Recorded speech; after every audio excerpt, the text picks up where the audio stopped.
नमस्कार। आज बैलगाडा शर्यत सुरू असल्यामुळे बैलांच्या किमती मात्र लाखोंच्या घरात पोहोचल्या आहेत। पण याआधी मात्र बैलगाडा शर्यत बंद होती तेव्हा शेतकऱ्याला एक बैल जोपासणंही कठीण होऊन बसलं होतं। याच दरम्यान असा एक व्हिडिओ व्हायरल होतोय, तो पाहून एका शेतकऱ्याचं आणि एका बैलाचं नातं काय असतं हे समजेल। पण त्याआधी मित्रांनो, तुम्ही जर आपल्या चॅनलवरती नवीन असाल तर आपला आरजी मराठी न्यूज चॅनल जरूर सबस्क्राईब करून घ्या। मधल्या काळात बैलगाडा शर्यत बंद झाली होती, पण परत एकदा नव्या दमाने बैलगाडा शर्यत चालू झाली आणि त्यामुळे शेतकरी वर्ग जाम खुश झाला। बैल म्हटलं की शेतकरी आपसोकच आठवतो आणि यात शेतकऱ्यांनी आपल्या लाडक्या छोट्या वासराचं बारसं घातलं आहे, म्हणजेच नामकरण सोहळा।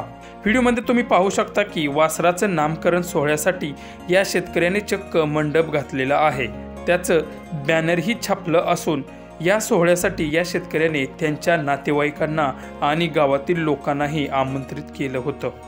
हा सर्व सोहळा पाहून एकच वाक्य आठवतंय, ते म्हणजे हौसेला मोल नाही। हा व्हिडिओ कट्टर बैलप्रेमी 501 या इंस्टाग्राम अकाउंटवरून शेअर केला असून बऱ्याच नेटकऱ्यांनी यावर कमेंटचा वर्षाव देखील केला आहे। हा व्हिडिओ पाहून तुम्हाला काय वाटलं त्याही प्रतिक्रिया आम्हाला नक्की कळवा।